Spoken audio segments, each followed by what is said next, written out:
ኢትዮጵያ በታሪኳ ከነግሪክ ትበልጣለች። አደጉ ከሚባሉ ሀገራት ጋር ግን ወደ ኋላ የቀረች ሀገር። መጋቢት ላይ በወጣት ናት ኢትዮጵያ በዓለም 132ኛ ደስታ የሌላቸው ሰዎች ናቸው። 5 ሀገር ወይ 6 ሀገር ነው የምንበልጠው። ኢትዮጵያ ሀገር እግዚአብሔርን የምታመልክ እግዚአብሔርን የምትወድ ሀገር በዓለም በደስታ ህዝቦቿ በደስታቸው 132ኛ። ይሄ ሁሉ የህንጻ ባለቤት ባለበት፣ ይሄ ሁሉ ታዋቂ ትልቅ ትንሽ ደሃ ሀብታም ባለበት እውነት ነው ደስታችን በመደራዊ በሚታየው ነገር ላይ ሆነ ይችላል። በሰላም ወጥቶ በሰላም መግባት የማን ፈቃድ ወገኖች? ወልዶ መሳም የሩቅ ነገር ነው። የሰላም አየር መተንፈስ በማን ፈቃድ ነው? እግዚአብሔር ከሁላችን ጋር ይሁን። በመንለፋው ልክ የለፋንበትን እንኳን በትክክል አንጠቀም። ከኢትዮጵያ ወደ አሜሪካን ሀገር 2 እና 3 ሚሊዮን ብር አውጥተው ደርሶ የሚመጡ ሰዎች አሉ። ከቤታቸው ሲወጡ በአንድ መኪና ነው፣ ሲመለሱ በ2 መኪና ነው። ለምን? ንግባባለን ብለው ወጥተው ተጣልተው ይመለሳሉ። የትኛው ነገር ነው የሚያዝናናን? የትኛው ነገር ነው ያዝናናናል ብለን የምናስበው የሚለው ለይቶ አያውቁ። ለምን? ማስተዋል ስለሌለ። እንደፈለገ ዱባይ የሚመላለሱ ሴቶች አምባገነንነትና ትቤት ጥጋብ ያመጣሉ፣ ወንዶችም ሴቶችም። ልክ ደግሞ ጥጋብ ስታመጣ እግዚአብሔር ከኦሪት ዘፍጥረት እስከ ራእይ ዮሐንስ ብዙ ሰው ይታገሳል። እንደ ጥጋበኛ ሰው እግዚአብሔር ቶሎ የሚጥለው ሰው የለም። በደንብ ስሙ። እንደ ትዕቢተኛ ሰው እግዚአብሔር ቶሎ የሚጥለው ሰው የለም። እንደ ጥጋበኛ ሰው ቶሎ የሚያዋርደው እግዚአብሔር እንደ ትዕቢተኛን አይታገሱም። ሰው ቢንቅ ምን ያመጣል? ሚስት ባለቤቷን ብትንቅ ምን ታመጣለች? ባል ሚስቱን ቢንቅ ምን ያመጣል? ሰው ቢያከብር የት ሊያደርስ ይችላል? ቢንቅ የት ሊያስገባ ይችላል? ቢያደርግ ሰው ምን ሊያደርግ ይችላል? ቢሰራ እስከምን ጥግ ሊሄድ ይችላል? እግዚአብሔር ጋር ያለው ግን በሰው የሚመለስ አይደለም። ንጉሥ እንዳትሆን ማንቆሃል። እግዚአብሔር እንዳይንቃችሁ ወገኖች ተጠንቀቁ። ብዙ ገንዘብ ያላቸው ቤተ መንግስት የሚመስል ቤት ውስጥ የሚኖሩ ሰዎች ትላንትና ቆርቆሮ በቆርቆሮ ቤታቸው ረስተዋል። የሚቀየር ካልሲ የሌላቸው የጫማቸው አንዳንድ ነገር ቤት የማያስገባ ሰዎች እግዚአብሔር ያንን ነገራቸውን ሲያስተካክልላቸው እንኳን ለሰው ለራሳቸው የሚያስፈሩ ሰዎች ሆነዋል። ትላንትና እግዚአብሔር ከታች ስፍራ ወደ ትልቅ ስፍራ ያደረሳት ከየት እንደመጣች ረስታ ታውቃለች። ጥጋብ ብዙ ነገር ያመጣል ወገኖች። በተለይ ገንዘብ ሲመጣ፣ ሀብቱ ሲመጣ፣ ዕውቀቱ ሲመጣ፣ ትምህርቱ ሲመጣ ብዙ ነገር ይመጣል። ንጉሥ እንዳትሆን እግዚአብሔር ንቆሃል። እግዚአብሔር ለምን ናቀው ካላችሁ ስለ አንድ ነገር ብቻ። ያም ነገር ምንድነው? ስለ ልቡ ክፋት። ስለ ልቡ ክፋት። በስመ አብ ወወልድ ወመንፈስ ቅዱስ አሐዱ አምላክ አሜን። ይትባረክ እግዚአብሔር አምላከ አበዊነ ወአምላከ ቅዱሳን ለዘአብጽሐነ እስከ ዛቲ ሰዓት። በቸርነቱ በምህረቱ በበጎነቱ ለዚህ ያደረሰን ጌታ እግዚአብሔር ስሙ ለዘላለም የከበረና የተመሰገነ ይሁን። እግዚአብሔር አስበልጦ የሚወዳችሁ ሕፃናትንም ጨምሮ ይሄ ድምጽ የሚሰማችሁ ሁላችሁም በወደደንና ባፈቀረን ፍቅሩንም እስከ ሞት ድረስ በገለጠልን በአንድ ልጁ በኢየሱስ ክርስቶስ ፍጹም ሰላም እላችኋለሁ። እንደምን ከረማችሁ? በጣም ብዙ ሰው ነው የሚታየኝ። የሚሰማኝ ግን የኩራት ድምጽ ነው። ኩራቱን ተውና እግዚአብሔር ይመስገን በሉ። እንደምን ዋላችሁ? እንደምን ለዚህ ሰዓት ደረሳችሁ? አሜን። አያበድሩት ራሱ ባለጠጋ፣ አይሾሙት ደግሞ ራሱ ንጉሥ፣ ቅድመ ዓለም የነበረ ሰማያት ሳይዘረጉ ቅድመ ዓለም የነበረ የብስም ፊት ሳይታይ ታላቁ ሊቅ እንደተናገረው እምቅድመ የተረበበ ሰማያት ወእምቅድመ ያስተርኢ ገጸ የብስ አሎ እግዚአብሔር በመንግስቱ እንዳለው ከሁሉ አስቀድሞ የነበረ ሁሉንም ደግሞ አሳልፎ የሚኖር የክብር ጌታ የዘላለም አባት የሰላም አለቃ መድኃኔዓለም ኢየሱስ ክርስቶስ ስሙ ለዘላለም የተመሰገነ ይሁን። ስሙ ለዘላለም የተመሰገነ ይሁን። ስሙ ለዘላለም የተመሰገነ ይሁን። ጌታን ያየንባት መስታወታችን ማምላክ ወላዲት አምላክ ድንግል ማርያም እግዚአብሔር እንደሰጣት ጸጋ ክብር መጠን ክብር ለስሟ ይሁንልን። ስሟ ለዘላለም የተመሰገነ ይሁን። የብዙ ግሩማን መላእክት አማላጅነት የቅዱሳን ጸጋና በረከት ከሁላችን ጋር ይሁን። ወገኖቼ እግዚአብሔር ቢረዳን እግዚአብሔር ቢያግዘን የምንማማርበት የትምህርታችን ሐሳብ ወይ ደግሞ መሪ ቃል ይሄ ይሆናል። በጥሞና እንድትከታተሉ በእግዚአብሔር ስም መልእክቴ ነው። መልኩን ወይንም ቁመቱን አትይ፣ እኔ ንቄዋለሁና። እግዚአብሔር የሚያየው ሰው እንደሚያየው አይደለም። ሰው ፊት ያያል፣ እግዚአብሔር ግን ልብ ያያል። አንደኛ ሳሙኤል ምዕራፍ 16 ከቁጥር 7 ላይ የምናገኘው ግሩም መለኮታዊ የእግዚአብሔር ኃይለ ቃል መልኩን ወይም ቁመቱን አትይ፣ እኔ ንቄዋለሁና። እግዚአብሔር የሚያየው ሰው እንደሚያየው አይደለም። ሰው ፊት ያያል፣ እግዚአብሔር ግን ልብ ያያል። እስኪ ከኔ ጋራ በድጋሜ ሁላችሁም ለአጽንኦት በሉ። መልኩን ወይም ቁመቱን አትይ፣ እኔ ንቄዋለሁና። እግዚአብሔር የሚያየው ሰው እንደሚያየው አይደለም። ሰው ፊት ያያል፣ እግዚአብሔር ግን ልብ ያያል። እግዚአብሔር አንደበታችሁን ይባርክላችሁ። ሐዋርያው ያዕቆብ በያዕቆብ መልእክት ምዕራፍ 4 ከቁጥር 14 ላይ ወገኖቼ ሕይወታችሁ ምንድነው? ጥቂት ጊዜ ታይታችሁ በኋላ እንደሚጠፋ እንፋሎት ናችሁና እግዚአብሔር ቢፈቅድ ይሄንን ወይም ያንን እናደርጋለን በሉ ይላል። ማን ቢፈቅድ? ሕይወታችሁ ምንድነው? ጥቂት ጊዜ ታይቶ በኋላ እንደሚጠፋ እንፋሎት ናችሁና ነገር ግን እግዚአብሔር ቢፈቅድ ይሄንን ወይም ያንን እናደርጋለን በሉ። ማን ቢፈቅድ? ማን ቢፈቅድ?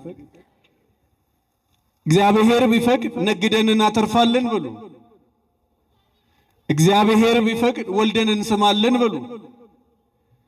እግዚአብሔር ቢፈቅድ በሰላም ወጥተን በሰላም እንገባለን በሉ። እግዚአብሔር ቢፈቅድ ተቀምጠን እንማራለን በሉ ይላል። ማን ቢፈቅድ? የዛሬ 3 ዓመት አካባቢ ካሳንቺስ አካባቢኛ ከውስጥ መስታወት ባለው ቤት ውስጥ ሆነን ሻይ ስንጠጣ ከውጭ በረንዳ ላይ ያለው ሰው መኪያቶ አዞ መኪያቶን ሳይጠጣ ከ30 ደቂቃ በላይ ከ40 ደቂቃ በላይ ሲቀመጥ አስተናጋጆቹ ይስቁበታል። ይሄ ሰውዬ ምንድነው የጠጣውን ነገር ሳይጠጣ የሚያንቀላፋው? በኋላ ላይ በእጅ ነካ አድርገውት እየቀዘቀዘብን ነው ጠጣ ሲባል ሰውየው ከሞተ 30 ደቂቃ አልፏል። የተቀመጠቿን አንስቶ ለመጠጣት የማን ፈቃድ? ተቀምጦ መማር የሩቅ ነገር ነው። በሰላም ወጥቶ በሰላም መግባት የማን ፈቃድ ወገኖች? ወልዶ መሳም የሩቅ ነገር ነው። የሰላም አየር መተንፈስ በማን ፈቃድ ነው? እግዚአብሔር ከሁላችን ጋር ይሁን። ታዳጊ እስራኤል ቅዱስ እግዚአብሔር እንዲህ ይላል፣ እኔ የሚረባህን የማስተምር በመንገድህም የምመራ አምላክ እግዚአብሔር ነኝ። ታዳጊ እስራኤል ቅዱስ እግዚአብሔር እንዲህ ይላል፣ እኔ የሚረባህን ነገር የማስተምር በምትሄድበትን መንገድ የምመራ አምላክ እግዚአብሔር ነኝ። እግዚአብሔር ሁላችንንም ይመራል። እግዚአብሔር ያልመራው ሰው ወደ ተሳሳተ ቦታ ነው መሄደውና በኑሯችን በሕይወታችን ሁሉ እግዚአብሔር ሁላችንንም ይመራል። አጠር አድርገን የዚህ ትምህርት መሰረታዊ ዓላማውን አይተን ወደ አባቶቼ ወደ መምህራኑ መልሳቸዋለሁ። እስከ መጨረሻው ድረስ እግዚአብሔር ከሁላችን ጋር ይሁን። እንግዲህ በዛ ዘመን ካህን የነበረ መስፍን የነበረ ነቢይ የነበረ ሰው ነው ነቢዩ ሳሙኤል የሚባለው። ታሪኩም ደግሞ በዛ ዘመን እሱ ባወቀው ሳይሆን እግዚአብሔር ባወቀው። ማን ባወቀው? እሱ በመንገድ ሲሄድ ለራሱ ዓላማ ለራሱ ጉዳይ እግዚአብሔር ከመንገድ ላይ ጠርቶ ለትልቅ ዙፋንና ክብር ያበቃው ያላሰበውን ሲሳይ የሰጠው ሳኦል የሚባል ሰው ነበር። ያላሰባችሁትን ሲሳይ እግዚአብሔር ይስጣችሁ። እሱ ያሰበውን ሳይሆን እግዚአብሔር ያሰበው። አንተ ለራስህ የምታስበው አለ፣ እግዚአብሔር ላንተ የሚያስበው ነገር አለ። ያንተ አስተሳሰብ አለ፣ እግዚአብሔር ሐሳብ ደግሞ አለ። ዓለማችን ላይ ወደ 8 ቢሊዮን ሕዝብ ይኖራል ተብሎ ይገመታል። ወደ 9 ሲገባ የዓለም ፍጻሜ ነው ተብሎ ይነገራል። 8 ቢሊዮን ሕዝብ ግን 8 ቢሊዮን አስተሳሰብ አለው፣ አመለካከት አለው፣ ባህሪ አለው፣ ልማድ አለው፣ ተፈጥሯል፣ አሻራም አለው። ይሄንንም የፈጠረው ግን እግዚአብሔር ነው። ዓለም ፈልጋው ሳይሆን እግዚአብሔር የሰራው ስራ። ማን የሰራው? ማን የሰራው? የእግዚአብሔር ስራ ነው። ከመንገድ ዳር አንስቶ እግዚአብሔር ለትልቅ ዙፋን ያበቃው ሰው ሁሉ ነገር ከሞላለት ሁሉን ነገር ካገኘ የሚያምር ቤት፣ የሚያምር ትዳር፣ የሚገርመውን ጸጋ፣ ክብር ሁሉን ከተሸፋፈነና ከሞላለት በኋላ ጠገበ ይላል መጽሐፉ ነው የሚለው። ምን አለ? ጠገበ ይላል። እግዚአብሔር ያዘዘውን ትቶ እግዚአብሔር ያላዘዘውን አደረገ ይላል። ከዛ በኋላ እግዚአብሔር ለዚህ ነብይ ለነብዩ ሳሙኤል ሂድና ሌላ ከኢሴ ልጅ አንዱን ለንግስና ሹምልኝ አለው። እሱም ደግሞ ሳኦልም ደግሞ ይሄን ሲሰማ ደነገጠ፣ ተረበሸ ይላል። ከዛም ወደ ነብዩ ዘንድ መጥቶ እንደዚህ አለው፣ ከኔ ይልቅ አንተ ለእግዚአብሔር ትቀርባለህ፣ እግዚአብሔር ጋር ለምንልኝ፣ ተማጸንልኝ፣ ከእግዚአብሔር ጋር አስታርቀኝ። ከዛ ነብዩ እንደዚህ ብሎ መለሰለት፣ ንጉስ እንዳትሆን እግዚአብሔር ንቆሃል። እስኪ በሉልኝ፣ ንጉስ እንዳትሆን፣ ንጉስ እንዳትሆን እግዚአብሔር ንቆሃል። ማን ንቆሃል? በደንብ ስሙ። ንጉስ እንዳትሆን ማን ንቆሃል? ሰው ቢንቅ ምን ያመጣል? ሚስት ባለቤቷን ብትንቅ ምን ታመጣለች? ባል ሚስቱን ቢንቅ ምን ያመጣል?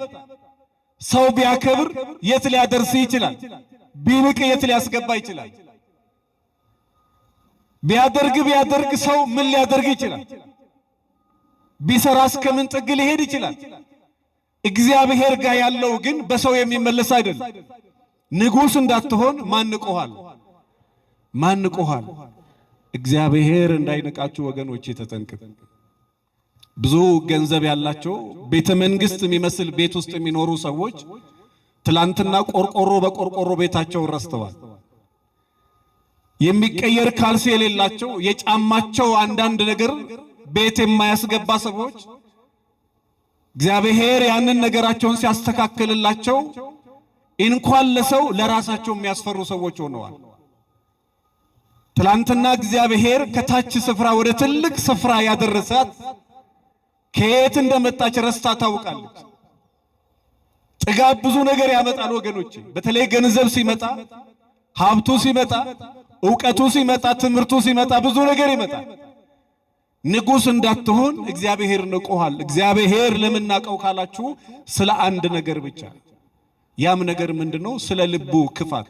ስለ ልቡ ክፋት፣ ስለ ምኑ ክፋት? በደንብ ስሙ።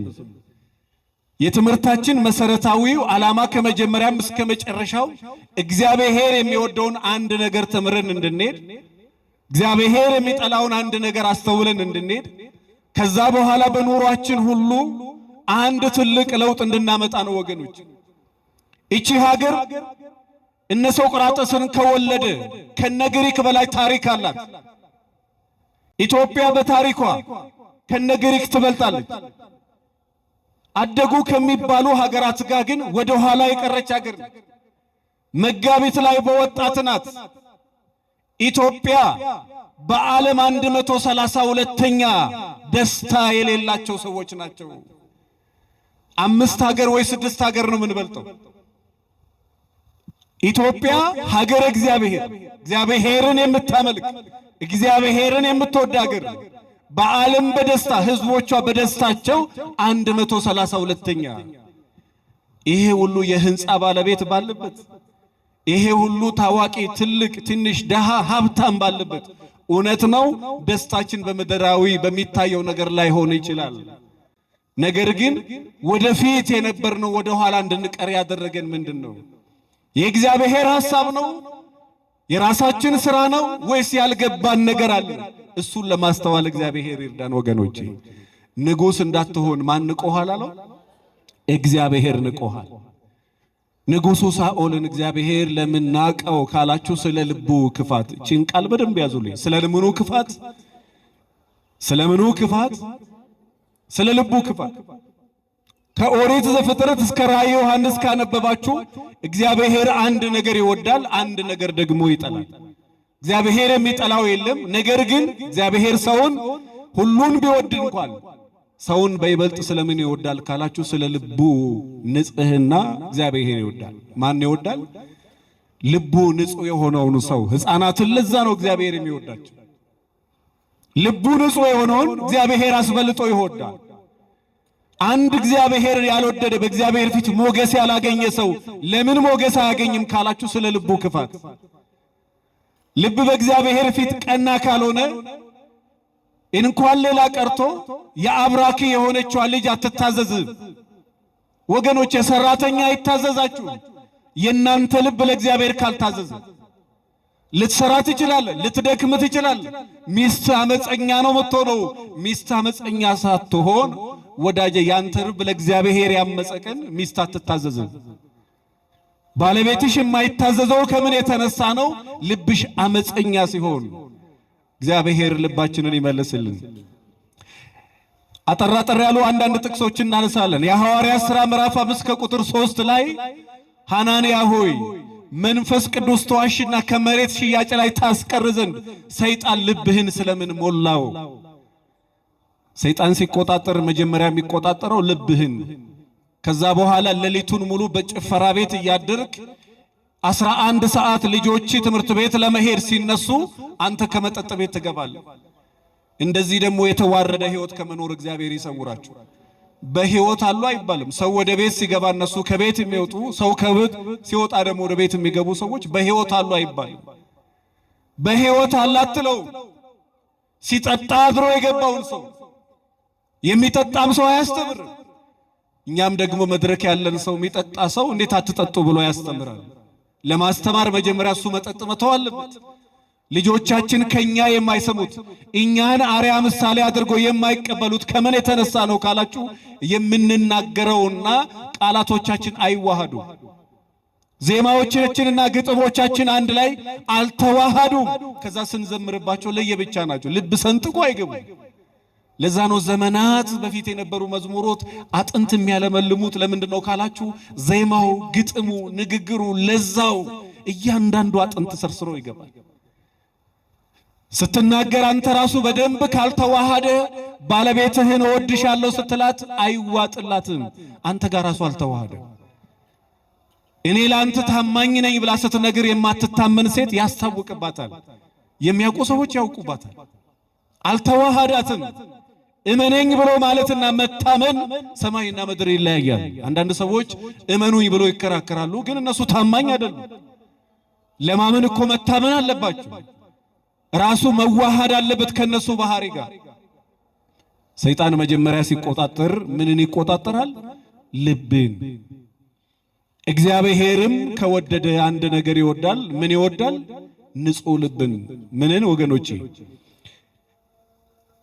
ኦሪት ዘፍጥረት ምዕራፍ 4 ከቁጥር 4 ላይ እግዚአብሔር ወደ አቤልና ወደ መስዋዕቱ ተመለከተ ይላል። ወደ ምንና ወደ ምን? ወደ ምንና ወደ ምን? እግዚአብሔር ወደ አቤልና ወደ መስዋዕቱ ተመለከተ። ለምን?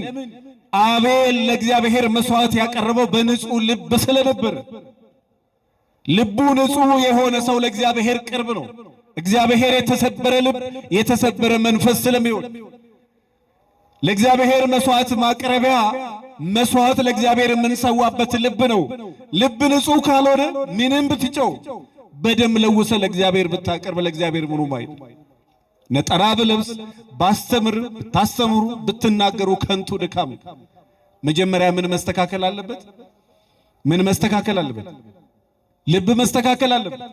እግዚአብሔር ወደ አቤልና ወደ መስዋዕቱ ተመለከተ። ለምን? አቤል በልቡ ነበር ለእግዚአብሔር መስዋዕት ያቀረበው። በዚህ በማርቆስ ወንጌል ምዕራፍ 12 ከቁጥር 44 ላይ አንድ ደሃ በበለት ከደሃ አቅሟ ሁሉም ለእግዚአብሔር ካላቸው ሲሰጡ መቀነቷን ፈታችና 2 ብር 2 ሳንቲም ወይ ደግሞ 2 ዲናር ለእግዚአብሔር ቤት ያላትን ሁሉ ሰጠች ይላል። ጌታም ከናንተ ሁሉ እሷ አብልጣ ሰጠች።